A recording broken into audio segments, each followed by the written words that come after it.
திரு அங்கமாலை பாடல் 3. சேவிகால் கேண்மீன்களோ சிவன் எம்மிரை செம்பவல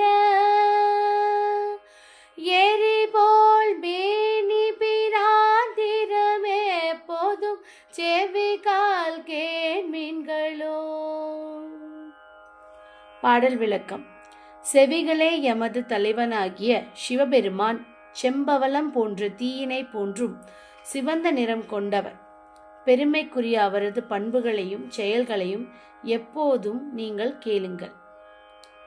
செவிகால் கேண்மீன்களோ சிவன் எம்மிரை செம்பவல எரிபோல் மேனி பிராந்திரம் எப்போதும் செவிகால் கேண்மீன்களோ.